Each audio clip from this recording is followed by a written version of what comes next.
축복합니다. 하나님은 오늘 저녁에도 귀한 은혜를 우리에게 부어주실 줄 믿습니다. 우리 옆 사람과 함께 인사하실까요? 예수님의 이름으로 축복합니다. 사랑합니다.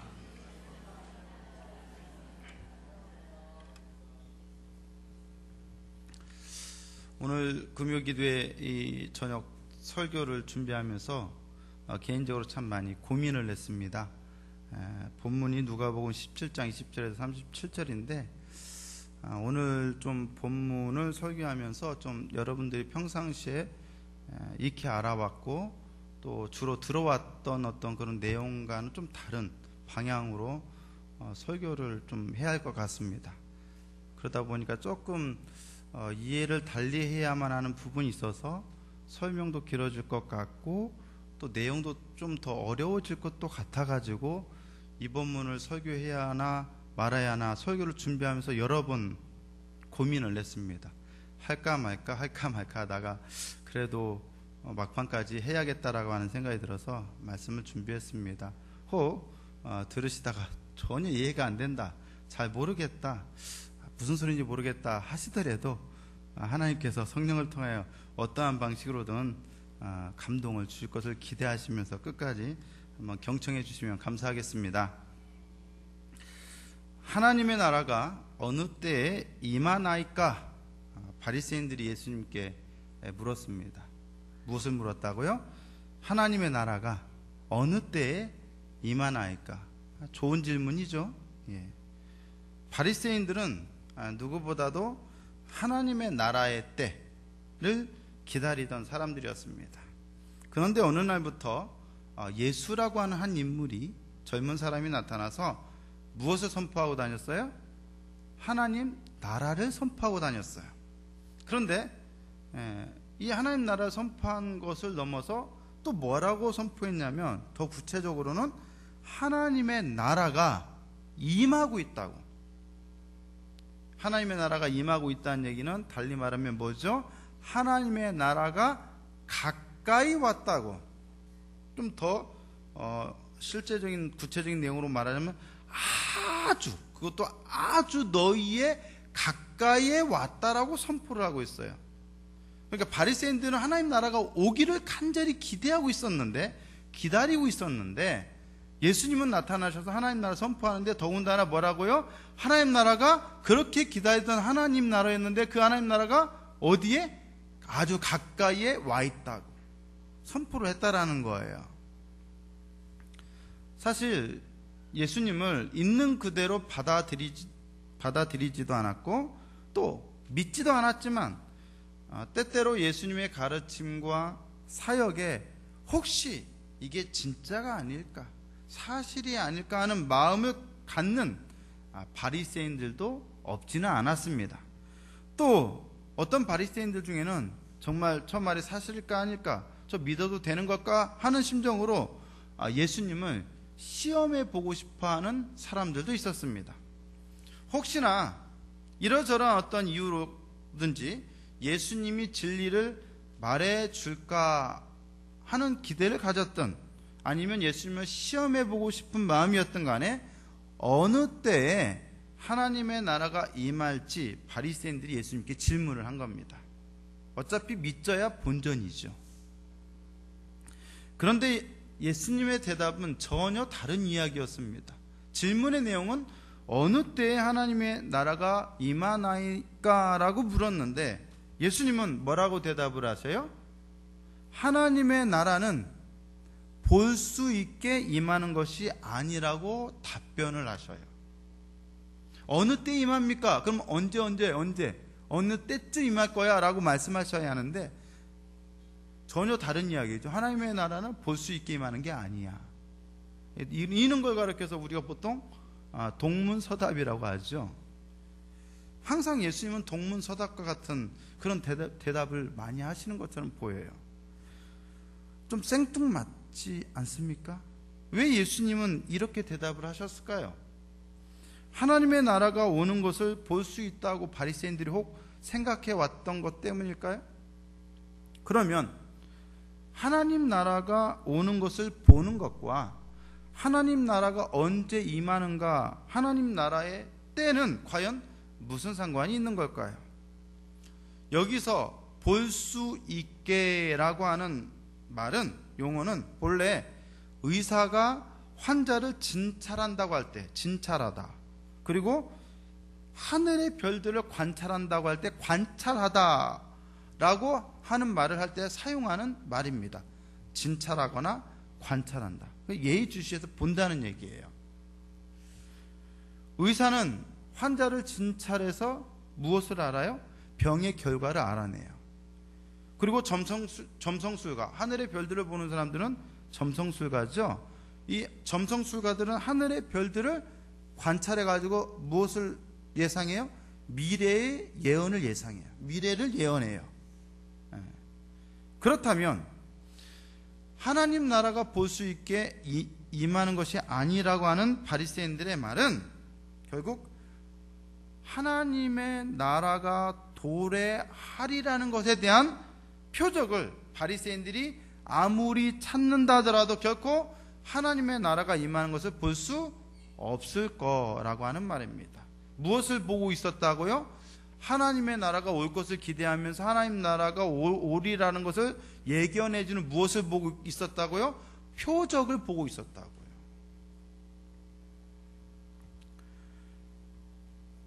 바리새인들은 하나님의 나라를 간절히 고대하고 있었기에 하나님 나라의 도래를, 하나님 나라가 오고 있다는 사실을 알려줄 만한 표적이라고 하면 사소한 것이라도 놓치지 않으려고 했습니다. 그러나 그렇게 아무리 노력해도 그들은 결코 하나님 나라가 오는 것을 볼 수 없을 것입니다. 하나님 나라는 결코 용이 주도한 관찰과 조사 같은 인간적 노력에 의해서 발견되어지는 것이 아니기 때문입니다. 사실 바리새인들이 예수님들이 언제 하나님의 나라가 임할 것인지를 물은 것은 일종의 시비 걸기였습니다. 시비 거는 거예요. 예수님은 지속적으로 하나님의 나라가 가까이 왔다고 선포했습니다. 곧 하나님 나라가 임할 때인데 하나님의 나라가 지금 코앞으로 다가왔다는 것이죠. 그러나 바리새인들이 보기에는 아무리 살펴보아도, 아무리 눈뜨고 보아도, 눈을 씻고 보아도 하나님 나라가 오고 있다는 사실을 입증해 줄 만한 그 어떤 표적도 보이질 않았어요. 발견할 수 없었어요.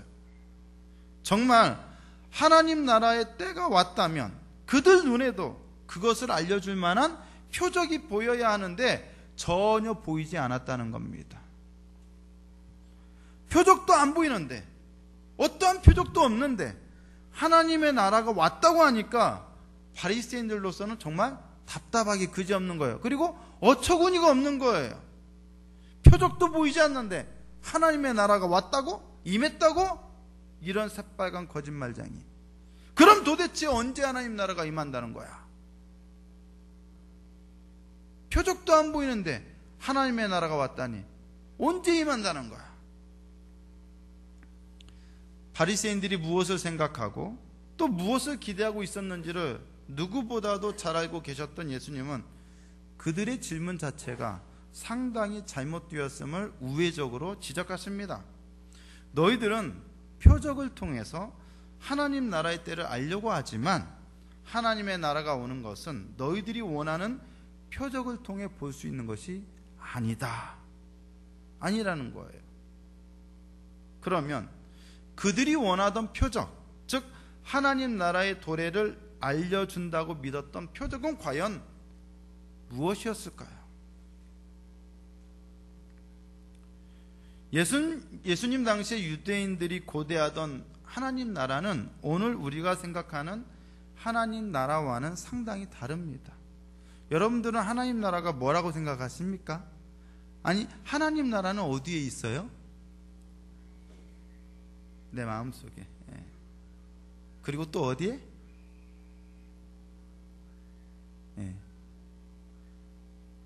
어디에 또 있죠? 거기에?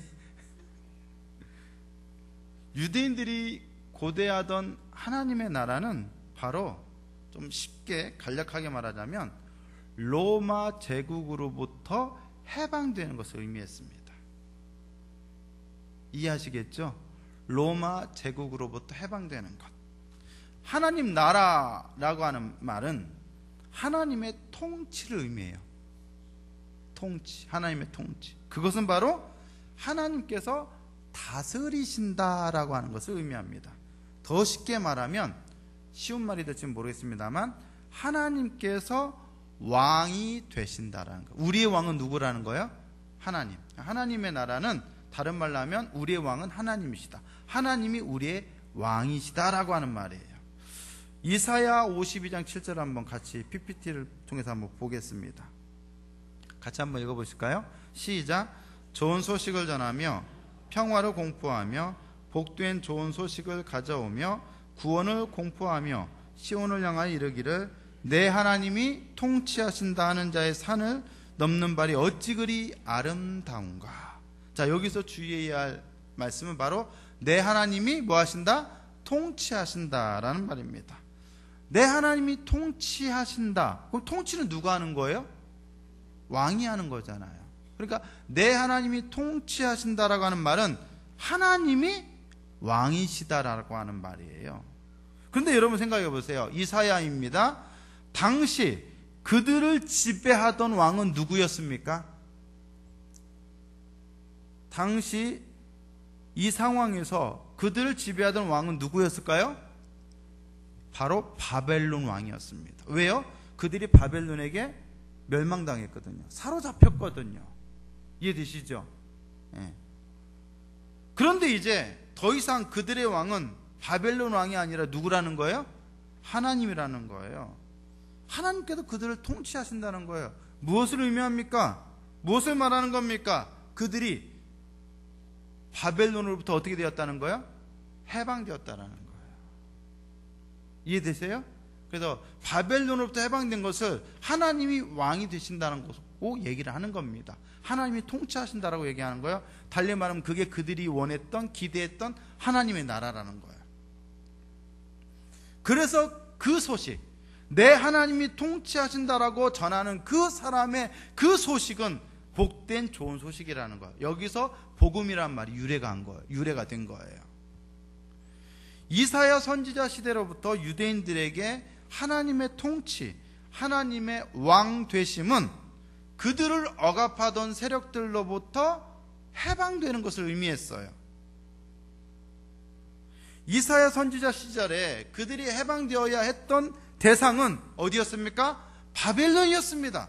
그렇다면 예수님 당시에 유대인들이 해방되어야 할 대상은 어디였습니까?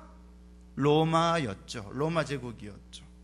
바리새인들은 바로 자신들의 철천지 원수였던 로마로부터 해방되기를 고대했습니다.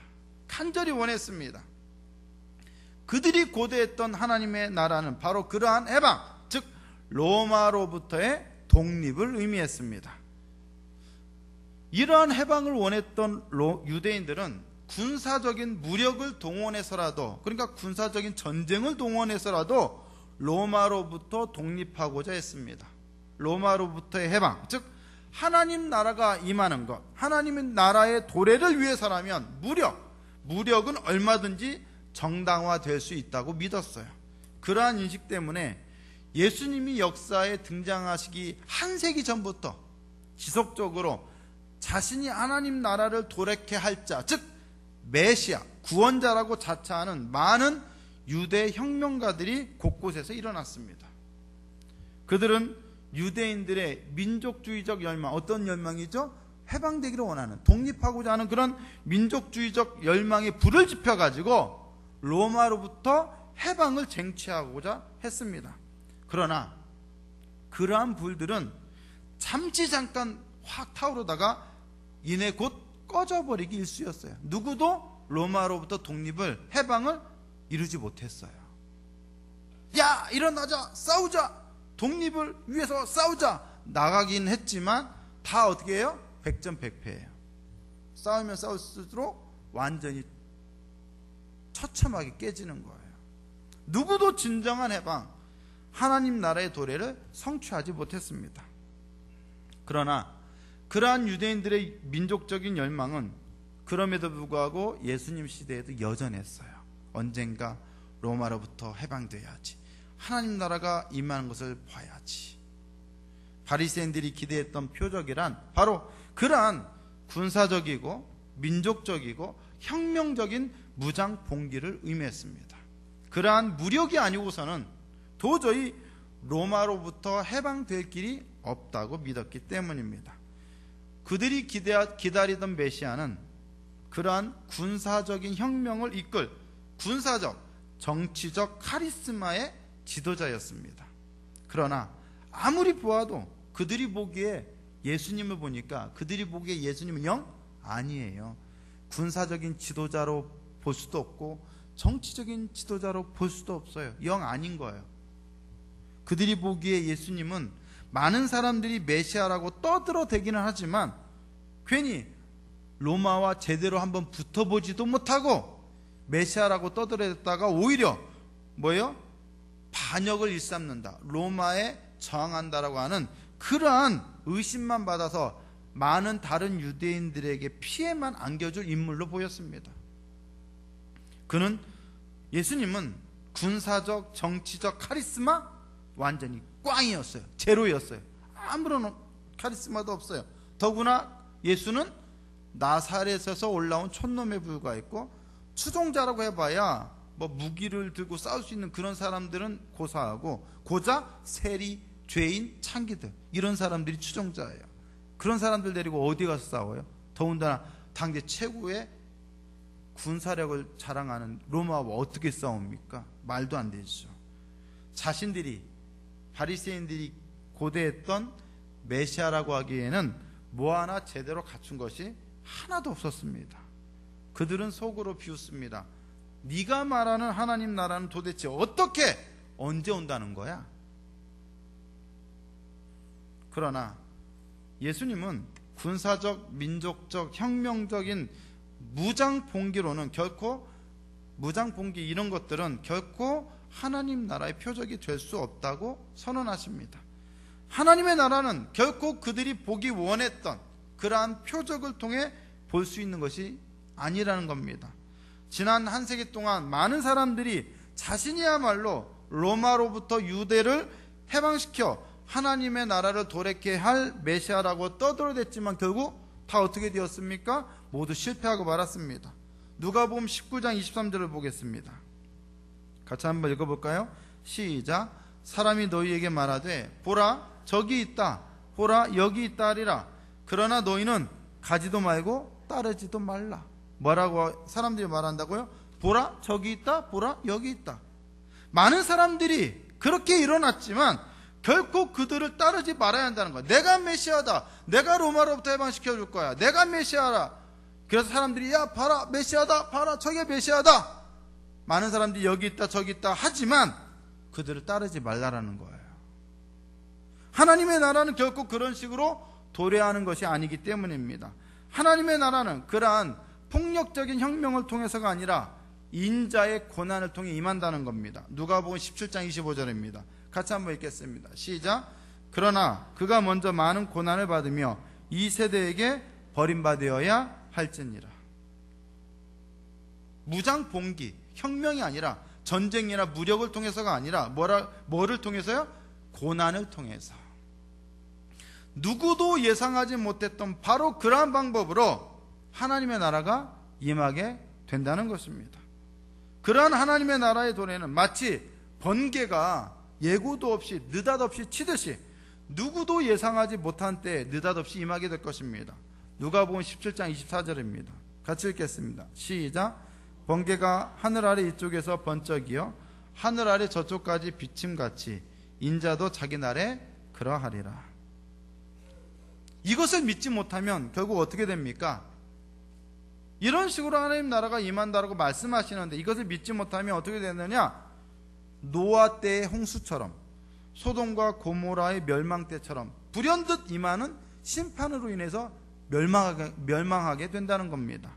노아 때의 사람들은 노아의 말을 듣지 않아서 어떻게 되었습니까? 홍수에 다 쓸려나갔습니다. 다 쓸려나가 죽었습니다. 심판이 올 것이라는 것을 믿지 못하고 먹고 마시고 장가들고 시집가다가 멸망당했습니다. 소돔과 고모라도 마찬가지입니다. 노아 때 사람들처럼 심판이 임할 것을 모르고 먹고 마시고 사고 팔고 심고 집을 짓다가 느닷없이 쏟아지는 불과 유황에 다 멸망당했습니다. 번개가 느닷없이 임하는 인자의 날, 심판의 날에 그들은 멸망당했습니다. 그렇다면 이제 누가 그런 험한 꼴을 당할 차례가 되었습니까? 이제 누가 그런 험한 꼴을 당할 거라는 거예요? 누구예요? 예수님의 말씀을 듣지 않고 끝까지 잘못된 믿음을 고수하던 바리새인들로 대표되는 바로 유대인들이라는 거예요. 여전히 무력을 통해서 하나님의 나라가 임하기를 기대하고 그렇게 하려고 했던 그 사람들이 예수님의 말씀을 듣지 않으면 그들이 그 노아의 때의 사람들처럼 롯의 때 사람들처럼 다 멸망당한다는 거예요. 그들은 자기들의 힘으로 무력으로 군사적인 방법으로 하나님 나라가 올 것이라 믿었지만 결국 그들에게 돌아온 것은 뭐예요? 해방이 아니라 로마로부터 독립이 아니라 잔인한 보복 행위가 될 거라는 겁니다. 당시 로마 제국은 자기들에게 저항하는 세력들에게는 어마어마하게 잔인하기로 악명이 높았습니다. 그 잔인함의 극치가 바로 십자가예요. 십자가는 당시 로마에 대한 반역자들과 로마에 저항하는 사람들에게 로마 제국이 행하던 가장 잔인한 봉, 즉 처벌이었습니다. 그래서 십자가는 반역자들에게만 혹은 정치적인 죄를 범한 아주 그 큰 죄를 범한 사람들에게만 처벌을 했어요. 형을 지었어요. 로마 시민들은 아무리 심한 죄를 져도 십자가로는 죽이지는 않았습니다.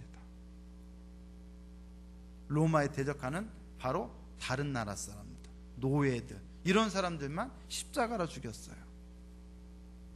예수님이 십자가에 처형당했다는 얘기는 로마 입장에서 보면 예수가 뭐라는 거예요? 반역자라는 거거든요.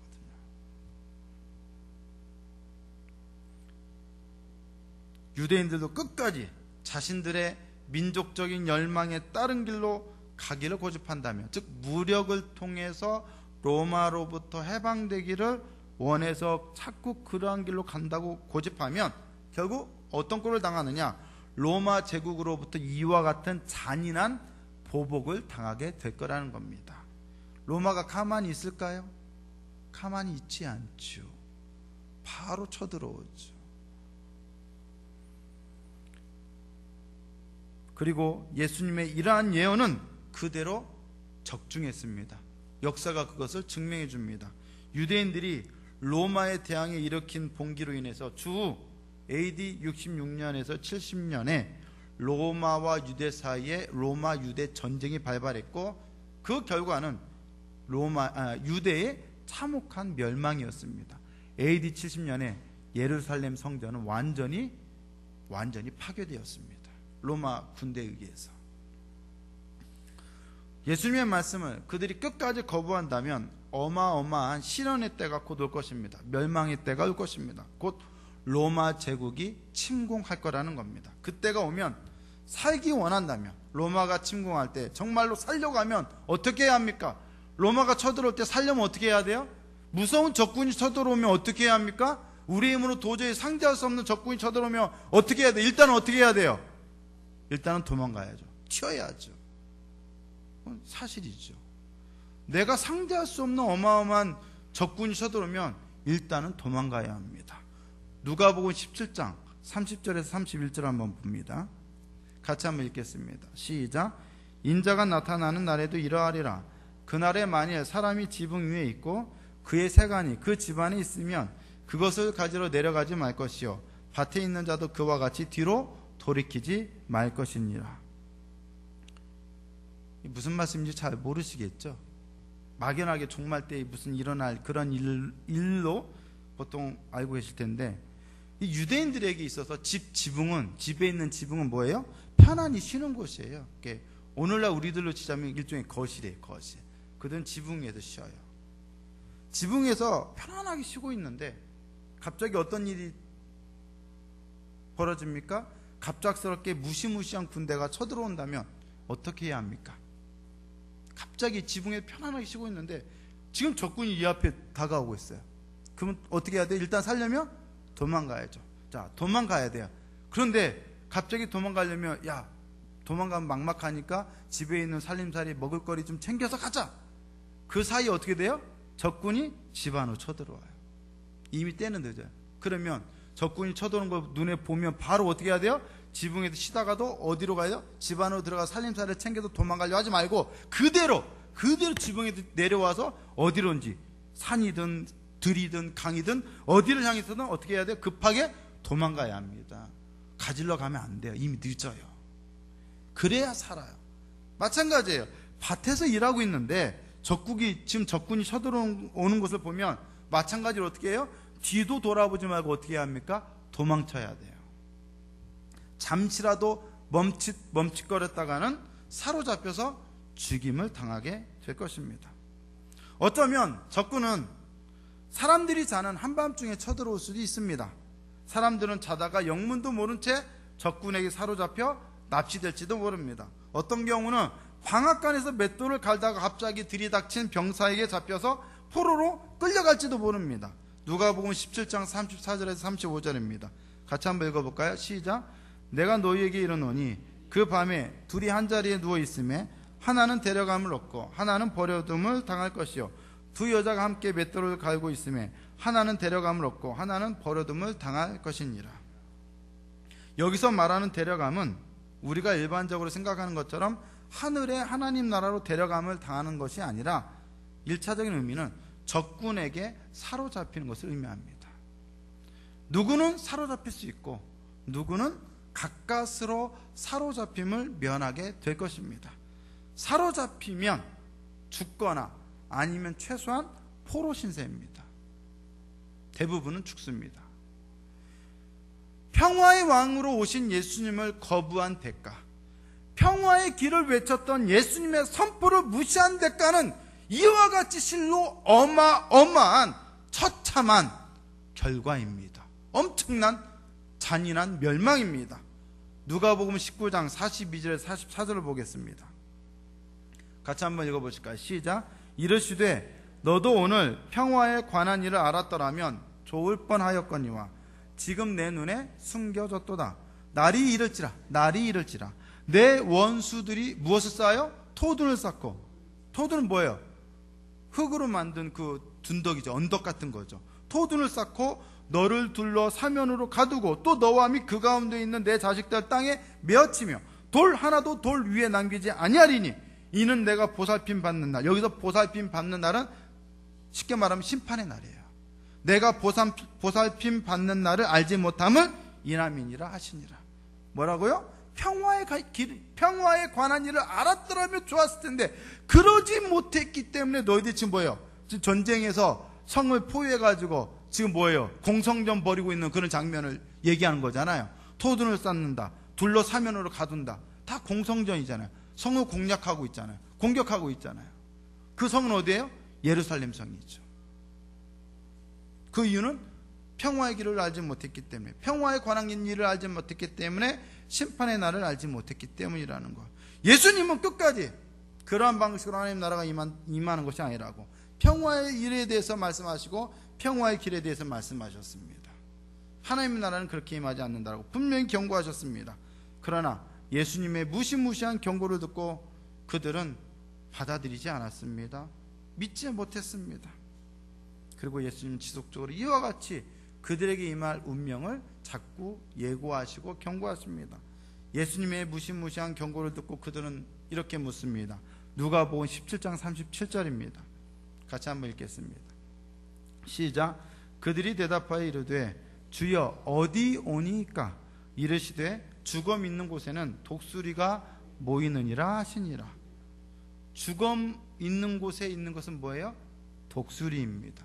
그렇습니다. 바로 독수리가 거기에 있을 거예요. 독수리. 죽음은 바로 독수리와 연관될 것입니다. 그러면 여러분, 독수리는 무엇을 의미합니까? 독수리는 무엇을 의미합니까? 바로 로마를 상징합니다.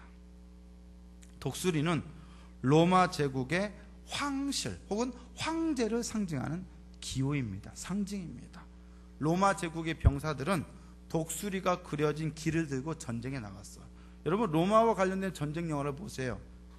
유명한 글라디에이터라든가 뭐 이런 그 전쟁 영화를 보시면 로마 병사들이 그 길을 들고 갔는데 거기 독수리 문양이에요. 독수리 문양. 독수리는 로마 제국의 상징이에요. 독수리. 로마의 군대가 있는 곳에 뭐가 있어요? 주검, 즉 살해당한 사람들의 시신이 널려 있을 것입니다.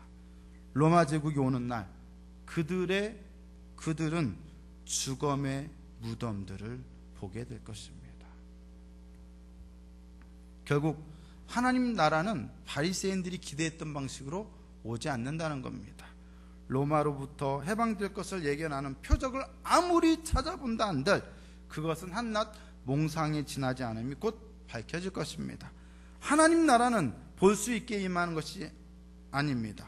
여기저기 여기 있다 저기 있다고도 못할 것입니다. 도리어 하나님 나라는 어디 있다라고 말씀하세요? 너희 안에 있을 거라고 말씀하십니다. 너희 안에, 바깥이 아니라 우리의 내면 세계를 말하는 걸까요? 이것은 과연 무슨 뜻일까요? 너희 안에라고 하는 말씀은 무슨 뜻일까요? 너희 안에라고 하는 말은 좀 더 다른 의미로는 너희 손 닿는 곳에라고 하는 뜻입니다. 너희 손 닿는 곳에. 그것은 또 무슨 의미를 말하는 걸까요? 손은 가지고 우리가 뭐 하죠? 주로 일을 하죠. 그러면 인간은 손에 닿는 것이면 무엇이든 그것을 가지고 뭔가를 해요. 일을 해요. 결국 손에 닿는 것이란 다름 아닌 자신이 무언가 해야 할 일이 있음을 의미합니다. 그렇다면 너희 안에 하나님 나라가 있다라고 하는 말은 하나님 나라를 위해서 너희가 해야 할 일이 있다라는 거예요. 표적을 보려고 그것만 기다리지 말고 하나님 나라를 위해서 지금 해야 할 일이 있다라는 것을 알으라는 거예요. 그러면 너희들이 해야 할 일은 뭡니까? 그들이 해야 할 일은 뭡니까? 바로 지금 하나님 나라를 선포하시는 그 예수님의 말씀을 그들이 받아들인 거예요. 믿는 거예요. 믿기로 결단하는 거예요. 그리고 그 나라, 진정한 하나님 나라를 선포하시는 그분을 따르는 거예요. 그게 그들이 해야 할 일이라는 거예요. 예수님을 통해 하나님 나라를 도래케 하시려는 하나님의 뜻에 그들이 참여하는 거예요. 그 뜻은 뭐예요? 평화예요. 평화. 싸움이 아니고 전쟁이 아니라 무기가 아니라 평화고 사랑이에요. 예수님을 통해 하나님은 예수님을 통해 하나님 나라를 도래케 하시려고 하는데 예수님은 전반적으로 뭐예요? 싸우라가 아니라 용서하라, 화해하라 했어요. 누구와 화해해야 돼요? 로마와 화해해야 돼요. 하나님 나라의 도래를 위해 우리를 부르시는 하나님의 부르심에 지금 응하기로, 내가 아멘하고 순종하기로 결단해야 한다는 거예요. 군대나 무력이나 무기를 통해서가 아니라 십자가의 고난을 통해 하나님 나라가 올 것이라고 하는 그 말씀을 받아들여야 돼요. 죽기보다 싫은 고난이지만, 죽기보다 싫은 십자가지만 받아들일 때 뭐가 임해요? 하나님 나라가 임한다는 거예요. 세상 방식이 아니라 오직 예수님의 방식으로만 용서와 화해, 평화를 통해서만 하나님 나라가 올 것을 믿고 그렇게 행하라는 거예요. 싸우려고 덤비지 말고 오히려 용서하고 화해하라는 거예요. 평화의 길로 가라는 거예요. 그렇다면 오늘 우리들은 어떻습니까? 우리도 바리새인들처럼 여전히 우리들이 원하는 하나님 나라를 고대하고 있지는 않습니까? 내가 원하는 방식의 하나님 나라, 많은 돈, 물질, 대단한 명예, 든든한 권력 같은 거, 이러한 세상의 방식, 힘의 방식, 무기를 사용해서라도 다른 사람들을 눌러서라도 잠시 잠깐 신앙 양심은 잠깐 꺼둔 채 예수님이 거부하시는데도 불구하고 바로 그러한 방식을 통해서 자신만의 하나님의 나라를 이루려고 하고 있지는 않습니까? 신앙이라고 하는 명분을 앞세워 나의 욕망을 포장하고 있지는 않습니까? 마치 바벨탑처럼 자신만의 첨탑과 벽돌을 더 높이 쌓아 올리면서도 그것이 결국은 하나님 나라를 이루는 것이라고 말하는 몇몇 세속화된 교회처럼 바로 그러한 세속적인 욕망의 길을 따라가려고 하고 있지는 않습니까? 고난의 주님이신 예수님을 믿는다 하면서도 고난보다는 신앙으로 인한 고난보다는 여전히 나의 성공과 축복을 더 추구하고 있지는 않습니까? 하나님의 나라는 볼 수 있게 임하는 것이 아닙니다. 우리가 원하는 대로 세속적인 방식으로 임하는 것이 아닙니다. 하나님의 나라는 너희 안에, 즉 우리 안에 있습니다. 고난의 주님이신 예수님에 대한 믿음의 결단, 바로 그 결단 안에 십자가의 길임에도 불구하고 기꺼이 그 길을 가겠습니다라고 하는 우리의 순종 안에, 하나님의 통치를 기대하며 오늘 감수하는 우리의 희생 안에, 용서 안에, 죽기보다도 용서하기가 어렵지만 그래도 기꺼이 용서하고자 하는 그 용서 안에, 그리고 사랑하고 싶지 않지만 사랑하고자 하는 그러한 사랑의 결단 안에 하나님 나라가 임한다는 것입니다. 세상의 방식이 아닌 예수님의 이러한 방식 안에서 하나님의 나라는 우리에게 다가올 것이고, 하나님은 우리에게 다가와 우리의 진정한 통치자, 왕이 되어주실 것입니다.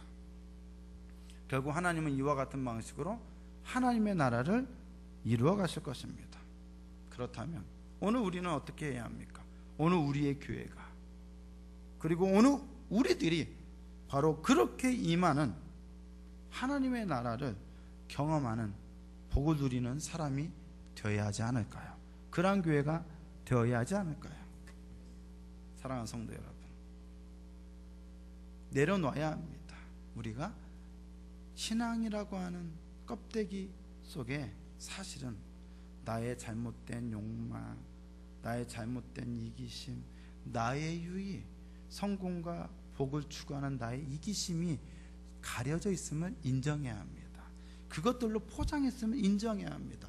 우리들도 바리새인들과 별반 다르지 않음을 인정해야 합니다.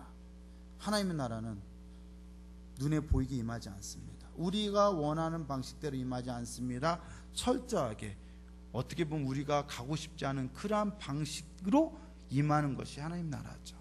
용서하고 싶지 않지만 용서해야 하고, 사랑하고 싶지 않지만 사랑해야 하고, 희생하고 싶지 않지만 희생할 때 바로 그러한 것들 안에 하나님 나라가 임합니다. 동안교회 성도들은 바로 그러한 십자가의 고난을 가졌던 그 예수님의 뒤를 쫓아 기꺼이 희생하고 사랑하고 용서하는 것이 고난이지만 그 고난을 따르기로 결단한 사람들이 되어서 그러한 결단 속에서 임하는 하나님의 나라를 경험하는 그러한 교회요 성도가 되어야 할 줄로 믿습니다. 우리가 그러한 고난을 기꺼이 가기로 결단할 때 하나님은 세상이 알지 못하는 놀라운 평안과 복을 우리에게 내려주실 것입니다. 오늘 여러분들이 기도하러 오셨는데 여전히 내가 잘되고 내가 성공하기 위해서, 다른 이들보다 내가 더 위에 올라서기 위해서 그러한 목적으로 기도하신다면 오늘만큼은 그러한 기도 잠깐 내려놓으시고, 하나님, 제가 진짜 예수님의 길을 따르는 참된 그리스도인입니까? 신앙이라고 하는 거짓 포장지 뒤에 나의 이기적 욕망을 감춰놓고 살아가는 사람은 아니었습니까? 한 번쯤 하나님 앞에 솔직하고 정직하게 자신의 내면에 있는 그대로 내려놓고 하나님 앞에 물어보시기 바랍니다. 사랑하는 성도 여러분, 진정한 하나님 나라가 우리에게 임할 것입니다. 그것은 철저히 예수님의 길을 따를 때 우리 안에는 여전히 내려놓지 못하는 부분들이 있어요. 여전히 무력을 통해서 이놈의 자존심을 살리기 위해서, 이놈의 이 자존심 때문에 여전히 내려놓지 못해요. 부끄럽지만 그게 우리의 자화상이고, 부끄럽지만 이것이 우리 교회의 모습일 수 있다는 것을 하나님 앞에 인정하기 시작할 때 하나님은 놀라운 은혜를 우리에게 부어주실 것입니다. 깨닫고 돌아가시는 오늘 이 저녁이 되실 수 있기를 예수님의 이름으로 부탁드립니다. 우리 같이 말씀을 생각하면서 같이 찬양합니다. 우리 십자가의 길, 순교자의 삶 같이 찬양하시겠습니다.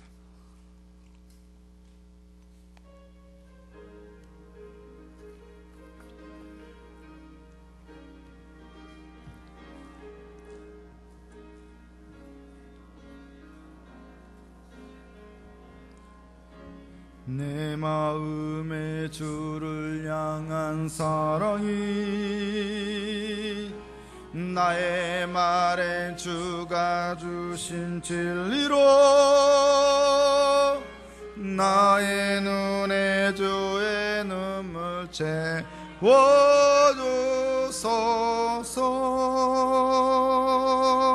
내 입술에 찬양의 향기가, 내 입술에 찬양의 향기가, 두 손에는 주를 닮은 섬김이, 나의 삶의 주의 흔적 남게 하소서. 하나님의 사랑이, 하나님의 사랑이 영원히 함께하리. 순교자의 길을 걷는 자에게, 순교자의 삶을 사는 이에게,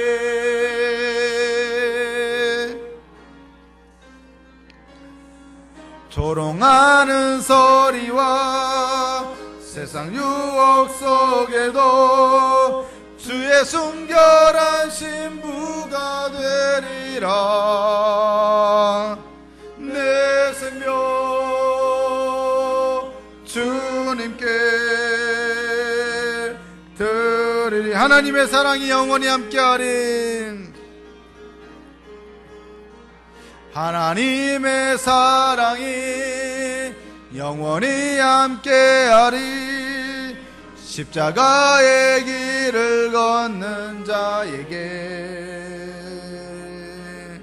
순교자의 삶을 사는 이에게,